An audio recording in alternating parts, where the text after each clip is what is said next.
and not worrying about the form. You know, people get so obsessed, just like in yoga, they get obsessed with the asanas instead of being the yogi off the mat. So I got more obsessed with how do I find the balance of yin and yang every day to where it's almost automatic. So like I know where I am, and then I know when I need to do it. It's like, dude, you're too this is why you go take a cold shower right now because you've got too much heat in you. Where it's like you're cold, you need to breathe this way to bring the heat back. So it's always that balance, the yin and yang. And then it's okay. Or which center's blocked? It's got to be one of the three. So like, where are you? Where are you right now? Yeah. Which one of the treasures ain't shining bright? It's Jing Qi or Shen. You know. Yeah. Yin and the yang cannot go wrong. Balancing yin and yang. Love it. Yes. There's that. I think it's from the I Ching, right? It said when you attend to the one and balance, you attend to the one and balance the two, and cultivate the three, then the 10,000 plus possibilities open up to you. Wow, the one is obviously the one, the two is the yin yang, and the three is the three dantians. It's a great expression. Yeah. I love this. Maybe paraphrasing, but it's I need to read more of the I Ching. Yeah. I've read Lao Tzu, the Tao Te Ching. Yeah. The Tao Te Ching, but I haven't read the I Ching. It might be from there. Okay. It might be the Tao Te Ching. Okay. I thought it was, no, I can't remember which one it was from. Okay. Oh man. But that sounds like Lao Tzu. But I love those esoteric scriptures that just talk about these centers in our body, that we can just have these awakenings, we have these levels of enlightenment and just lightening up, to let more light in. I love that. There's only three. I always tell the yogis, hey, we only got three. You guys got seven. Yeah. Our system's easier. Then it's easy. 1, 2, 3. It's not, well, where is this one? No, it covers all of this. Everything. It's funny. Everything. Yeah, and I love simplicity. I try, I studied with a couple different people and then got certified to teach some. And I love to put my own flair in it. And it's great, right? Just like you do. And that's what makes it fun to teach. Yeah. You come up with different expressions and I have a lot of like little Sammyisms, like Sammism. As I'm teaching, and then I always give credit if it's not mine. Right. Like, hey, I took this from someone else, but if it's mine, I say that's an original Sammyism. Sammism. And they stick with people. Just even teaching Qigong's an art, as you know, because you do it. And it's like trying to break it down, like even broke down, like instead of posture, breath, and tension, I say we're going to learn our ABCs today: alignment, breathing, and consciousness. Yes. It's the same thing though, but everyone can remember ABC, not PBI. Woo! So yeah, that's how I like to teach. ABCs: alignment, breathing, and consciousness. Yep. You could say concentration, but I like consciousness better because then that suggests you're present.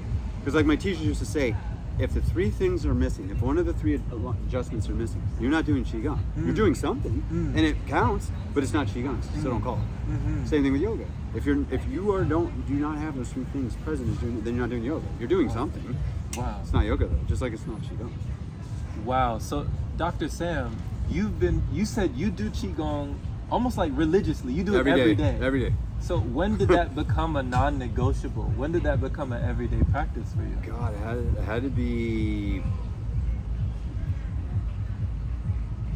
8 to 10 years ago. Wow. Yeah. So about a decade. Yeah. Oh yeah. Okay. And I had the seed planted when I was a young therapist, just starting my career, like back in '97. Okay. Somebody came in and taught Qigong / Tai Chi at this doctor's office I worked for, and it always stuck with me. I'm like, one day I'm gonna full circle back to this. Yeah. Because I even remember then they were teaching a version of serving teacups, and I'm like, this stuff's so cool.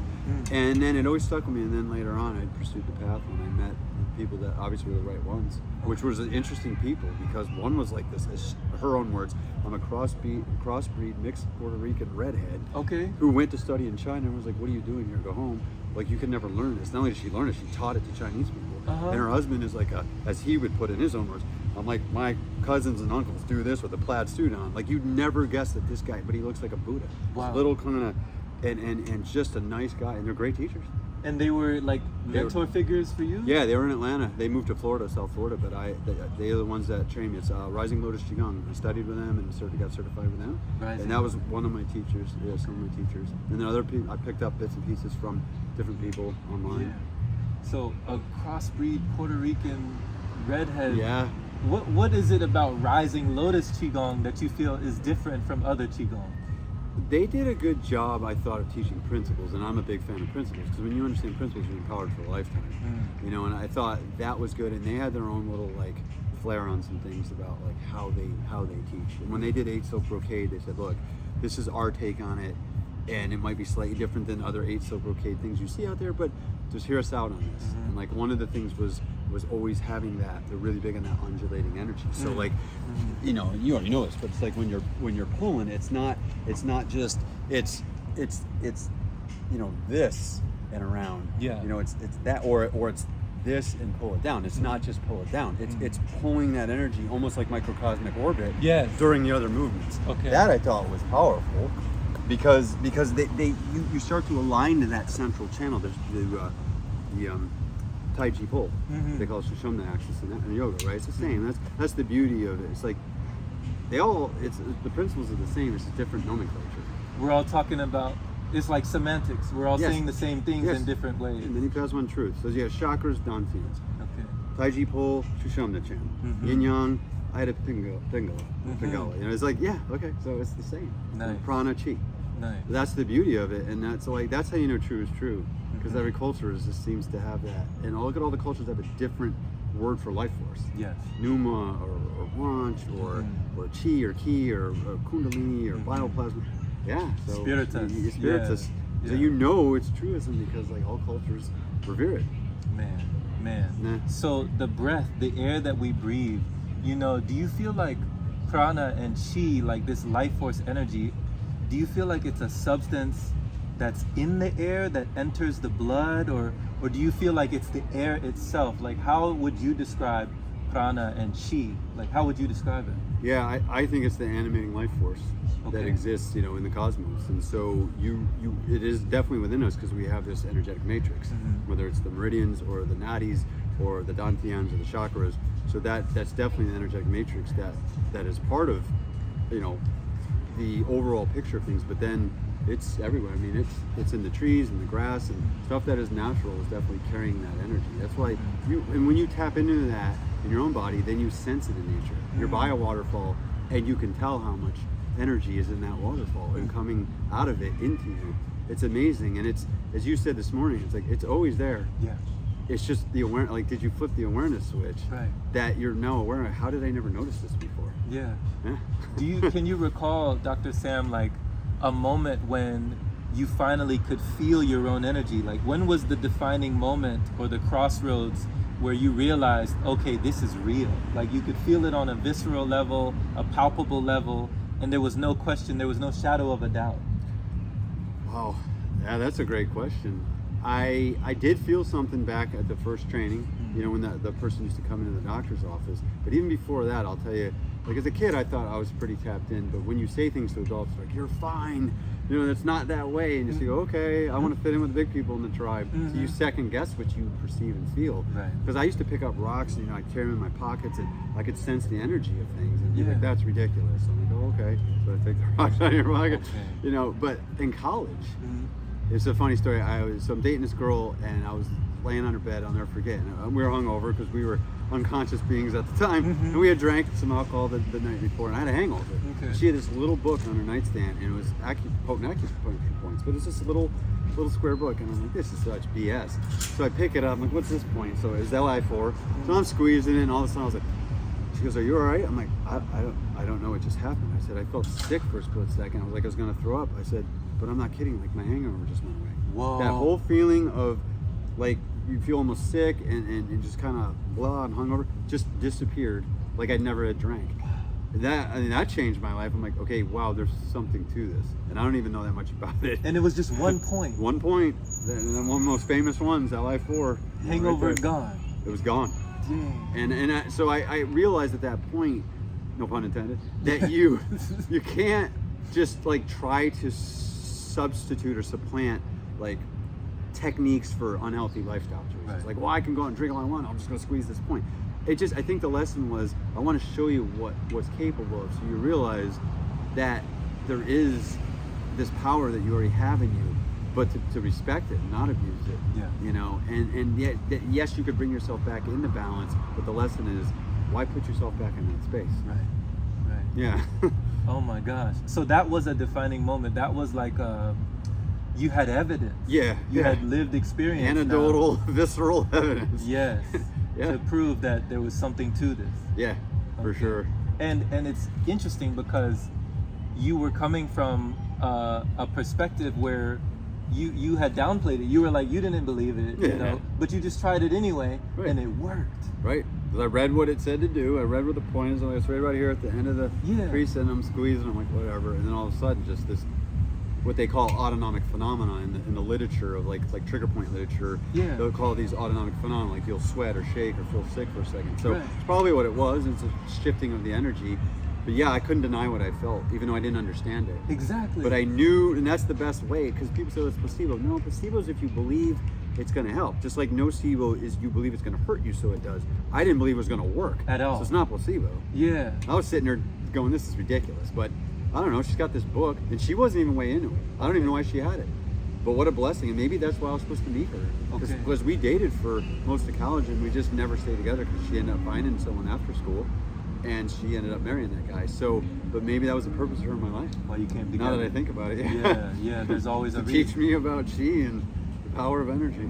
So she definitely, that spark, it ignited within you. You know, that was Absolutely. like the catalyst to get you going and to get things flowing, because, you know, you make a great point, Dr. Sam, about the placebo and the nocebo. Like, oh, if it only works because I believe it, or it doesn't work if I don't believe it. You're saying this superseded all of that because you didn't think it was going to work at all, and Correct. it still worked. It still works. Yeah, much to my surprise. Yeah. Yeah. Yes. Yeah, it was. Yeah, that was definitely one of those pivotal moments. Okay. In terms of like, okay, this whole energy thing is real. This whole thing about chi and meridians has to be real. I know I didn't just make that up or wasn't make believe. And then, you know, at times when I would even work out, you know, when I was a young kid, I felt stuff, but I just didn't attribute to what it was. But in Qigong class, for sure, when you do the drill, like if you rub your hands or even your nails and you pull them out and in, I mean, it was just pulsing, and you just felt this like, I'm like, yeah, I'm not imagining that. No, yeah. This energy. So what did it allow you to do that before you were unable to do? Like what with the cultivation of chi energy, what were you able to, what realm did you enter into? You know, like what were you able to do that maybe the modern average person takes for granted or is unable to do without that robust amount of chi in their body? Yeah, levitation for sure. No, not levitating yet, but what it taught me was really how to be aware of how energy moves in the body and what moves it, such as what we talked about in the beginning, alignment, breathing, and consciousness. Yeah. Because now, like I look at what someone would call a traditional workout session as I like to call them, not only playtime, but just kind of exploration sessions. So for example, when I work out, let's say I'm on a chin-up bar, I'm not worried about counting reps, I'm worried about making my reps count. So I'm looking at, okay, if I adjust my pinky one little bit, all of a sudden I get 3 more reps. Yeah. That could take 6 weeks for another person doing traditional strength training. Yeah. But I just figured out, because I'm so dialed in, that I must have just turned that heart channel on that small intestine, and it connects to the scapula, and that just gave me core stability. Yeah. And that's amazing to me, is like when you can tap into the body like that, you start to make gains that are quantum. Yes. Like what would have taken you 6 to 12 weeks, you can do like even in a session or two just by dialing in. Quantum leaps, Yeah. due to your level of sensitivity, due to your level of awareness, Yep. due to your level of like just keen observation. You know, you're Yep. keenly aware of your body. It's kind of like I've seen demonstrations where, you know, a person is like a Tai Chi practitioner or a Tai Chi master, and you know, all these guys run at him and they all just end up on the ground. Or Aikido, yeah, like Aikido, Tai Chi is like they just end up on the ground and they're just wondering like, how did I end up on the ground? And the guy says, you know, since I know my body better than you know your body, then I understand both bodies. Like I understand myself deeply, so then I understand you deeply.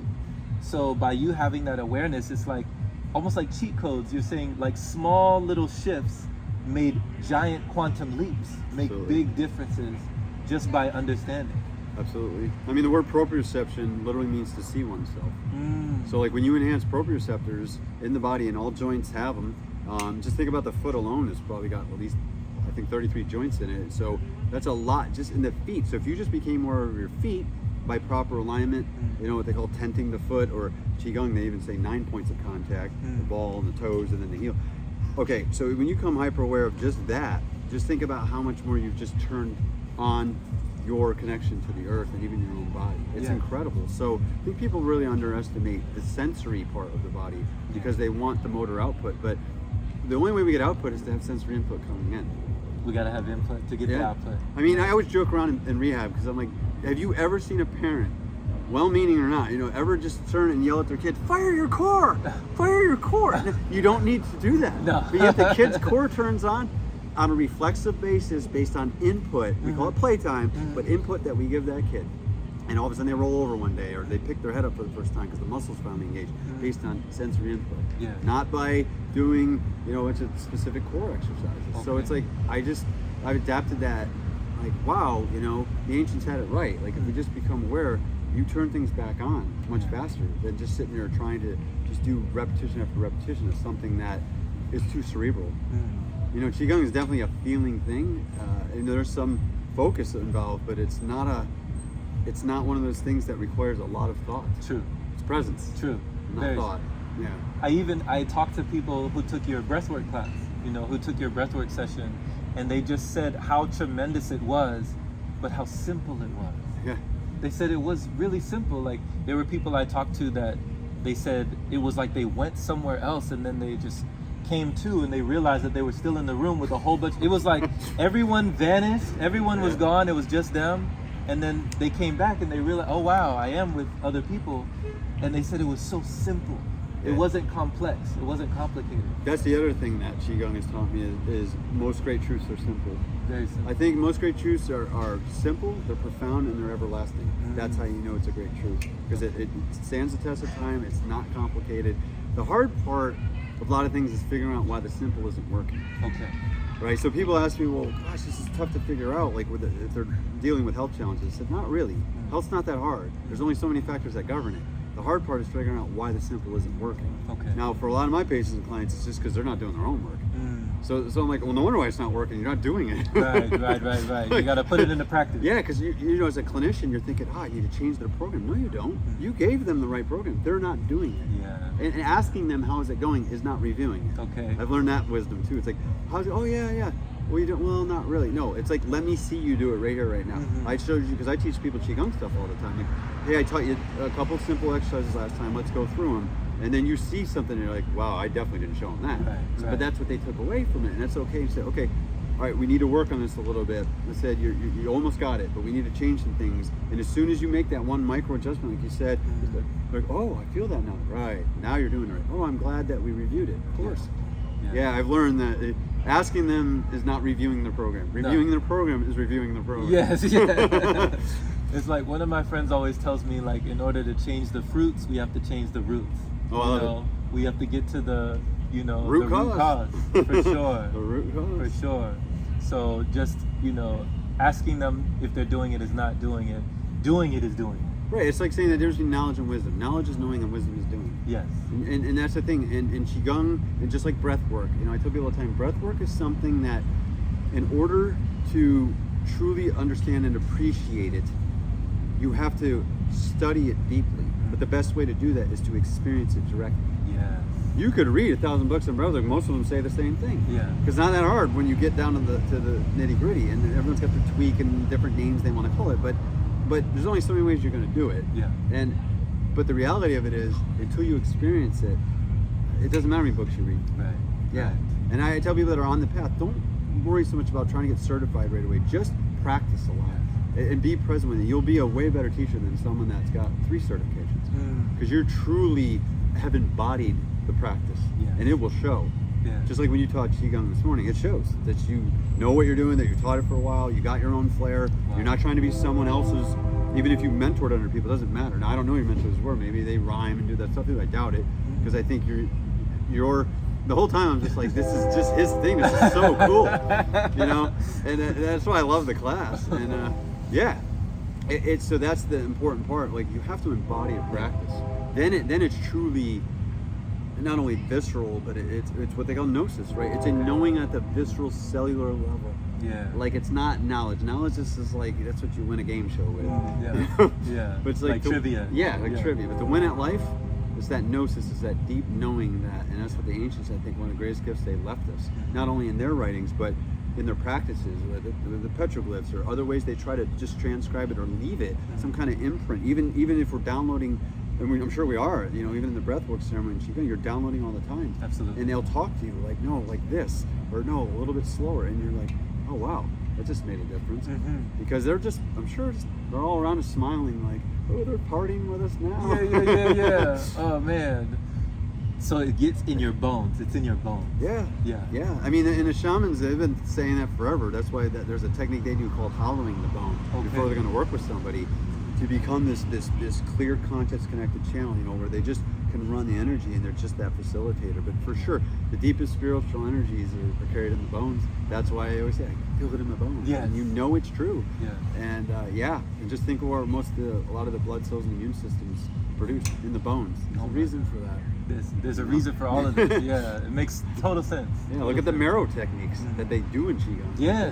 Just to strengthen the marrow. These like guys, bone breathing. Yeah, these guys are living to like 115, 120 years old, and they still move like they're in their 50s. Man, I've seen people like that, and you're like, they do look that old, but they don't move like that at all. So that would be my final question. So my final question, like for longevity, like where do you see it taking you as you continue your practice? Like, do you feel like someone can prolong themselves, I mean, I don't want to say indefinitely, but like when you're talking about centenarians, people over 100, like how do you feel a person can prolong this body by doing these practices?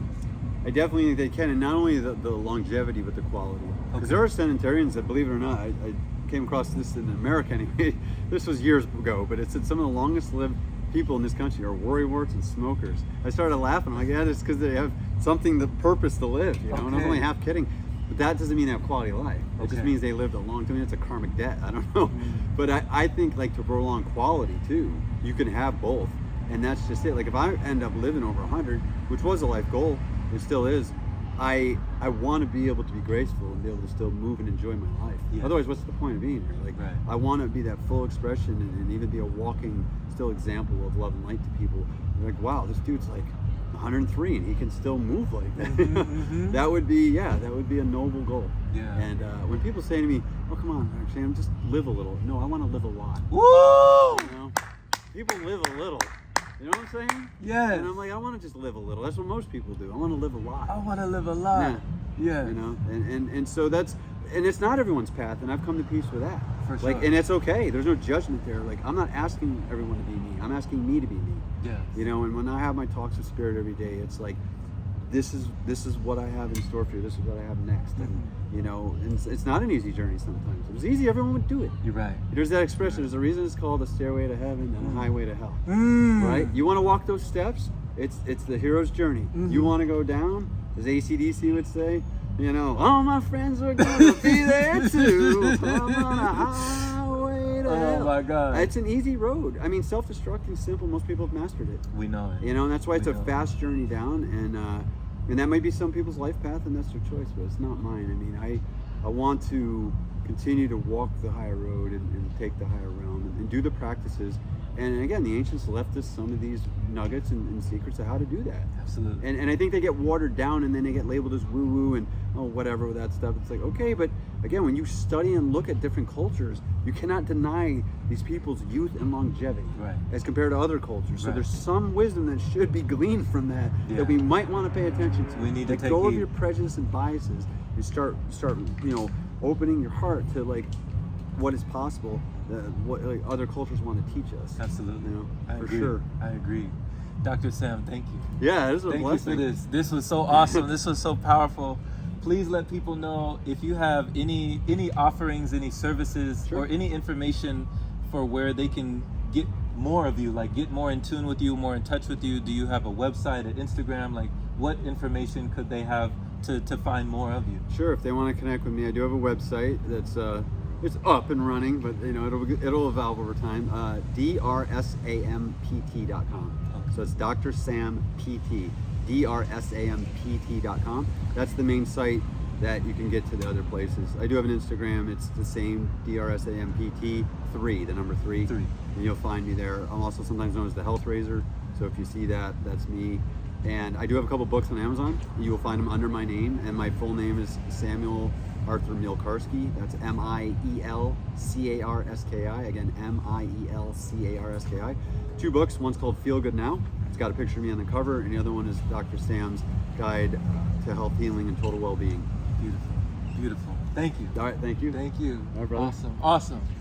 Blessings, blessings, everyone, Blessings. and take care. Much love. Much love.